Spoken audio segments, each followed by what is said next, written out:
Welcome back, MTG Joe here. We're here for another installment of the weekly meta breakdown where we go over the top performing decks on the MTG Arena ladder.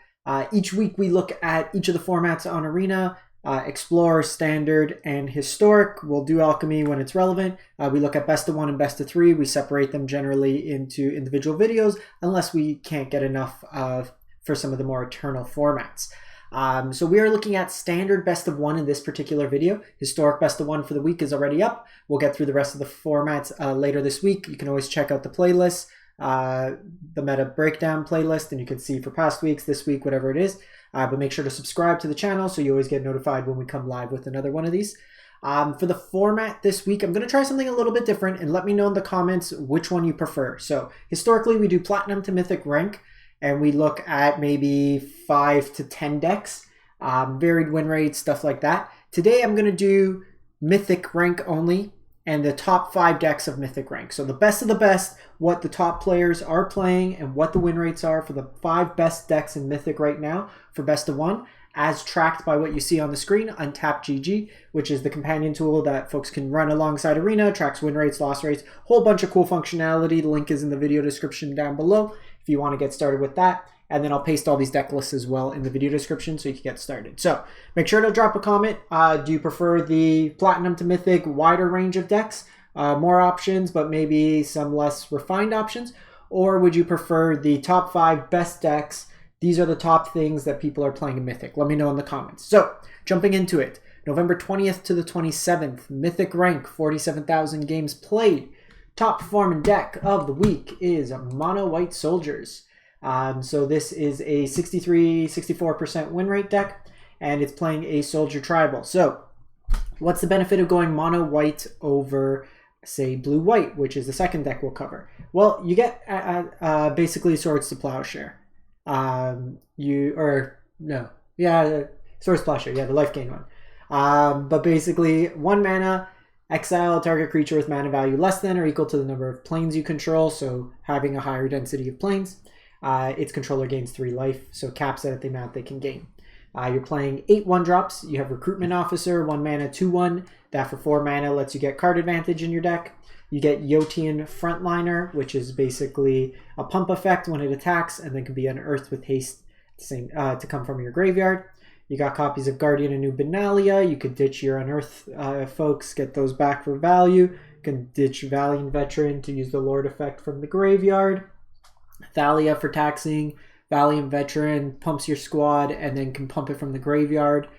Brutal Cathars as removal, so 8 pieces of removal in your aggro deck. Siege Veteran as Luminarch Aspirant and a way to kind of insulate your board from board wipes. If they kill a non-soldier token, you get a soldier token in exchange. Then you got Myriel, Grand Abolisher effect, where your opponent can't activate spells, cast them, activate abilities on your turn.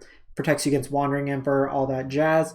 When it attacks, you get tokens equal to the number of soldiers you control. So really snowball-y card that just lets you kind of swarm the board. And then the mana base, 2 Mishra's Foundry as creature lands, a Zhanzhou, and some planes. I've even played some of the blue-white. This is the deck I've been playing, a variant of it. But I play a couple copies of the Soldier blue-white land. It comes into play untapped for the most part with your deck. It makes your lay down the arm slightly worse, but it also kind of gives you the advantage of having another mana sink if you do flood. So kind of a play it if you want, play it if you don't, but this is the top performing deck. And then we'll see the blue-white deck, which is a couple percentage points below. The Fortified Beachhead was the card I was referring to. So what we're getting in this version here, we have a couple key cards in the format. So you get Sky Strike Officer, which I would say is the best reason to be playing blue. 3 mana, 2/3 flying. When it attacks, you get to create a 1/1 soldier, and then you could tap 3 soldiers to draw a card. So just a card advantage engine. So you're skimping on some of the top ends in Myriel for more card advantage. Only 3 Siege Veterans. Probably go up 4. I'd honestly probably play 4/4 to be honest. But then you're playing some flash elements. Zephyr Sentinel could be used to protect your stuff. Also reset. So if you need to reset your Brutal Cathar, for example, or get around a targeted removal spell. You also have Resolute Reinforcements, another flash threat in the 2 mana spot. So this version is looking to go wide in a different variant. And then the reward for going wide in this version is Harbin Vanguard Aviator, 2 mana, 3/2 flyer. And then if you attack with 5 or more soldiers, your creatures get +1/1 and flying till end of turn. Same one drops, just a few less Yodians. Denick also happens to be a soldier, so a copy of that. Some Guardians, Thalia is still mixed in there. You get a lot of good dual lands. Secluded Courtyard's another option here. And then the Fortified Beachhead is one of the bonuses of being blue-white. 5 mana, give all your soldiers +1/1 till end of turn. So I'm going to kind of cheat here.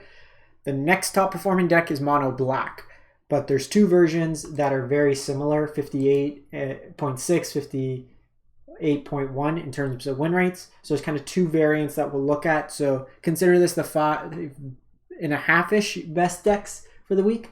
But I want to feature both because they're both so close and they're some commonalities but some differences. So it's really just how you want to take. If you want to play mono black, this is the more aggressive version.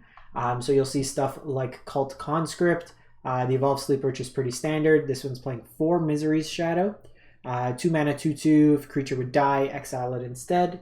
And then you also get +1, like a mana to give it +1/1 till end of turn. Really good mana sink and makes combat difficult. Tenacious Underdog, which is pretty much a staple. 1 copy of Gix for card advantage. Some Flesh Gorgers in there. Still the Lilianas and Shieldred. So notably no Invoke in this one. Full 4 Mishra's Foundry to give you a utility land that could allow you, if you trade off all your resources, another creature to kind of poke through. Cult Conscript could come back from the graveyard. Tenacious Underdog could come back from the graveyard. So both play really nice with the Liliana. We have then 4 cut downs, 3 Go for the Throats, 2 Infernal Grasps, so a good removal package to supplement the aggressive curve. We then have Mono Black Control.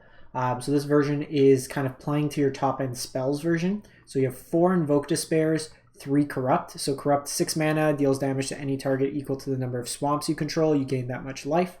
So this version is playing a little bit more into the late game. You do have Sorin that can provide card advantage, but it's going to come at a cost with some of these bigger spells, taking 5 or 6 damage perhaps. Shieldred helps offset some of the life loss. Notably with Control, you have none of those early game creatures. You have March of Wretched Sorrow for some life gain, Cut Downs, Go for the Throats in there, Bankbuster for card advantage, Malicious Malfunctions, really good into the Soldiers deck.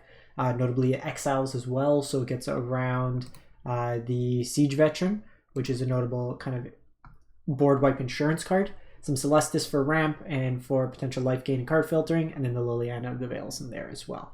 So kind of 2 flavors of mono black. One's going real creature heavy, one's going real spells heavy, but they're relatively close at about 58-ish%.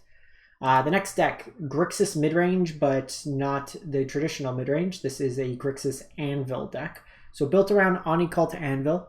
The Grixis elements of this build, we've seen a lot of times it being Rakdos in nature, comes from third path Iconoclast. 2 mana, is it 2/1? So think Young Pyromancer, so whenever you cast a non-creature spell, you get to create a 1/1 colorless soldier artifact token. And that makes you artifact tokens, which play really nice with Oni Cult Anvil. More things to sack. You have Mishra's Research Desk, which is a more controlled, I would say, experimental synthesizer. You get to do it when you want.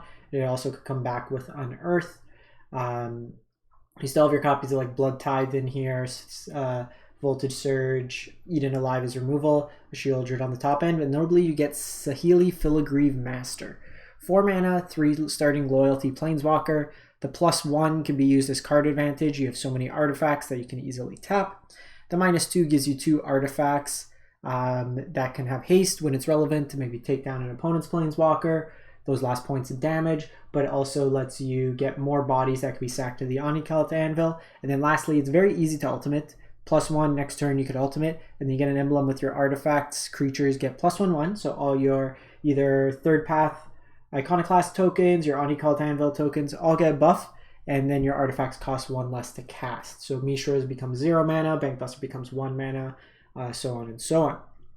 So kind of a Grixis variant of the deck there. And then lastly, mono red, Let It Burn. 57-ish% will round up because it's mono red. So the introduction of a couple cards from Brothers War. We have Monastery Swift Spear, 1 mana, 1/2 haste prowess, card that's played in a lot of aggressive Eternal formats. And then you also have Mechanized Warfare. 3 mana for red artifact source you control, deal damage to an opponent or permanent opponent controls. It deals that much damage plus 1 instead. So your lightning strikes deal 4, and the festivities would deal 2 damage or 3 damage depending on how many of these you have to each of your opponent's creatures.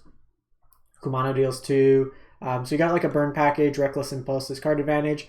You also have the Flame Breather. That gets the bonus of the Mechanized Warfare, so extra ping, some Chandras for card advantage, and then Squee as a recurable source there.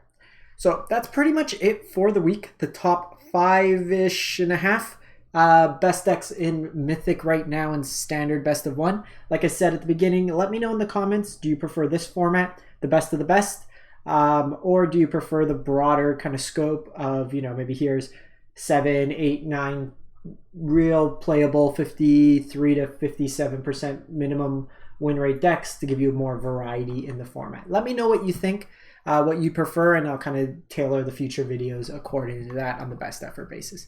In any case, thanks for watching, everyone. Hope you have a great one and stay safe out there.